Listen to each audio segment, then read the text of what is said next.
नमस्कार, मैं हूं आपके साथ वक्ता दुबे और आप देख रहे हैं न्यूज कॉरिडोर्स। रणवीर इलाहाबादिया को लेकर तमाम तरह के सोशल मीडिया पर विवादित बयान लगातार आ रहे हैं। लोगों में इसको लेकर गुस्सा है। हालांकि रणवीर इलाहाबादिया ने माफी मांग ली है और कहा है कि वो एजेंसियों के साथ, पुलिस के साथ, सबके साथ अच्छे से कोऑर्डिनेट करेंगे, सहयोग करेंगे। लेकिन फिलहाल सुप्रीम कोर्ट में उन्होंने एक अर्जी डाली थी क्योंकि इस भद्दे कॉमेंट के बाद उनके कई राज्यों में एफआईआर दर्ज हुई थी, उन पर मामला दर्ज किया गया था। तो इसको लेकर वो सुप्रीम कोर्ट पहुंच गए कि उन्हें इसको लेकर राहत दी जाए। फिलहाल सुप्रीम कोर्ट ने आज इस मामले पर सुनवाई भी की, लेकिन सुनवाई के साथ साथ जोरदार फटकार भी लगाई और दो टूक ये कहा कि ऐसे इंसान का केस हम क्यों सुनेंगे, हमें ऐसे इंसान का केस सुनने की क्या जरूरत है। अगर कोई इतना ज्यादा पॉपुलर है तो क्या उसके भद्दे मजाक को लेकर, माता पिता पर की गई टिप्पणी को लेकर, क्या हम उसका ये पूरा बयान सुनने के बाद ऐसे इंसान का हम क्यों पक्ष लेंगे और क्यों हम ये जो केस पूरा सामने आया इसको हम सुनेंगे। बहुत जोरदार फटकार लगाई गई है। कहीं ना कहीं सुप्रीम कोर्ट भी इन कमेंट्स को लेकर बहुत गुस्से में नजर आ रहा है और हम इसी पर बातचीत करेंगे। न्यूज रूम में हमारे काफी सहयोगी और वरिष्ठ पत्रकार मौजूद हैं। सबसे पहले भास्कर जी से ही हम जानना चाहेंगे, सर, सुप्रीम कोर्ट ने जिस तरह से तल्ख अंदाज अपनाया है और दो टूक फटकार लगाई है, क्या संदेश देने की कोशिश यूथ को, रणवीर इलाहाबादिया को की गई है? सुप्रीम कोर्ट ने एकदम साफ किया है कि ऐसी अश्लील भाषा स्वीकार नहीं है। ये माँ बहन बेटियों को शर्मसार करने वाली है। ये रणवीर इलाहाबादिया और समय रैना जैसे लोगों को सोचना होगा कि अगर सुप्रीम कोर्ट ने ऐसी टिप्पणी की है, इसका मतलब वो अपने माता पिता सबका अपमान कर रहे थे आज तक इस तरह के शो करके। और इस शो में इस तरह की भाषा बहुत कॉमन थी।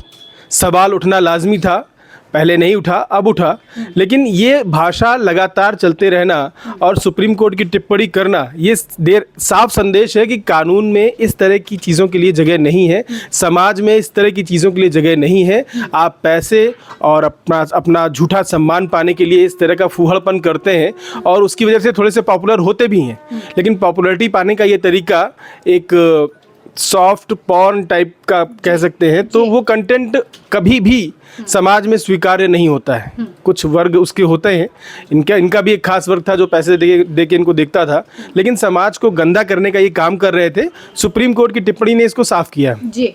अगर गंदा ना कर रहे होते तो टिप्पणी करने के बाद ये सामने आते, उस तरह की फिर गंदगी को और ना फैलाते, डरते नहीं, छुपते नहीं, ऑनलाइन पेशी के लेने जाते। जैसे मुंबई पुलिस ने बुलाया इनको, तो इन्होंने कहा कि नहीं, मैं सीधे उपस्थित नहीं होऊंगा, तो ऑनलाइन कर लीजिए हमारी पेशी। तो पुलिस ने कहा है नहीं, आपको सामने आना है। इसी तरह असम पुलिस ने भी कहा है। अब सुप्रीम कोर्ट ने इनको राहत ज़रूर दी है, शायद ये सोच के कि यूथ है, एक भाषा, एक जनरेशन चेंज हो रही है, जो भी कानून के प्रावधानों में रहा हो, लेकिन उसकी टिप्पणी सबसे ज़्यादा मायने रखती है। और ये संदेश एकदम साफ है कि समय रैना और इलाहाबादिया जैसे लोग समाज को नहीं चाहिए जी। ऐसे बच्चे, ऐसे गंदे बच्चे जो इस तरह की अभद्र भाषा का, अमर्यादित भाषा का इस्तेमाल करें, अपने ही माता पिता का अपमान करें, उनकी परवरिश का अपमान करें, ऐसे बच्चे समाज में अब ज़रूरत नहीं है उनकी। उनको अपना कायदे, अपने जनजी वाले तरीके किनारे रखने होंगे और हिंदुस्तान की मर्यादा, संस्कृति और कानून के हिसाब से चलना होगा। बिल्कुल। भास्कर जी, देखिए, जो उनके वकील थे वो भी इस पूरे मामले की जब सुनवाई चल रही थी तो अपना पक्ष रख रहे थे, कहीं ना कहीं इलाहाबादिया को डिफेंड कर रहे थे। लेकिन डिफेंड करते वक्त भी कोर्ट ने इस बात को दोहराया और साफ तौर पर ये कहा कि माता पिता के ऊपर किए गए कमेंट को लेकर क्या आप जो डिफेंड कर रहे हैं वो सही है। यानी कि अभिनव चंद्रचूड़ बड़ा नाम हो सकते हैं, लेकिन कोर्ट में इसका फायदा रणवीर इलाहाबादिया को मिलता फिलहाल तो नहीं नजर आ रहा। आपको लगता है? देखिए, सज़ा मिलेगी, जो उन्होंने गलती की है उसकी सज़ा मिलेगी। फिलहाल थोड़ी राहत है और समाज को गंदा करने की इजाज़त किसी को नहीं दी जा सकती, ना हमारा कानून देता है, ना हमारा समाज देता है। कुछ गंदगी होती है और वो कोर्ट और कानून के दायरे में साफ़ कर दी जाती है। या तो ये अपने दिमाग की गंदगी को ख़त्म करेंगे और या तो इनका करियर ख़त्म होगा इस इस पे स्टॉप लग जाएगा।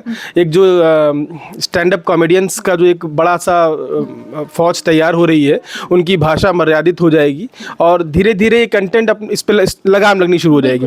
ये एक तरीके से रणवीर इलाहाबादिया का जो एक कमेंट था, इसने एक गंदगी को समाज के सामने ला दिया। अब इस गंदगी को कैसे साफ करना है, उस पर सरकार, कोर्ट, पुलिस सब एक्शन लेंगे धीरे धीरे, और धीरे धीरे और लोग जो कर रहे हैं उन सब की दुकान बंद हो जाएगी। बिल्कुल भास्कर जी, आपका बहुत बहुत धन्यवाद जिस तरह से आपने इस पूरे मामले को समझाया। हरीश जी भी हमारे साथ हैं, हरीश जी से भी हम जानने की कोशिश करेंगे कि रणवीर इलाहाबादिया के मामले को सुनते वक्त कोर्ट ने जिस तरह की टिप्पणी की है, जिस तरह से संदेश देने की कोशिश की है, आपको क्या लगता है? एक तरह से एक एग्जाम्पल सेट करने की कोशिश अदालत की तरफ से की गई है कि इस तरह का कंटेंट आप परोसेंगे तो लताड़ भी लगेगी, सजा भी दी जाएगी और कानून के बीच में रहकर आपको कानून के हिसाब से ही चलना होगा?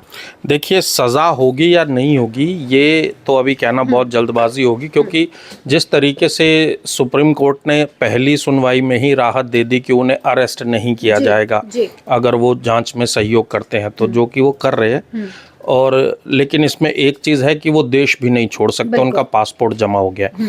रणवीर इलाहाबादिया और समय रैना जैसे लोग जो हैं, उनकी पहचान इसीलिए है क्योंकि वो सोशल मीडिया पर कंटेंट पोस्ट करते हैं रेगुलर, जिस पर कि सुप्रीम कोर्ट ने रोक लगा दी। अब अगर वो कंटेंट पोस्ट नहीं कर पाएंगे तो अगले कुछ दिन में या अगले कुछ महीने यदि ऐसा चलता है कि वो कंटेंट पोस्ट नहीं करते तो रणवीर इलाहाबादिया का हो, समय रैना हो, या जितने भी उसमें जिन भी लोगों पर एफआईआर है, वो सभी लोग जो हैं वो उनको व्यूअर्स जो हैं वो छोड़ चुके होंगे या छोड़ना शुरू कर देंगे, तो ये उनके लिए बड़ा झटका होगा।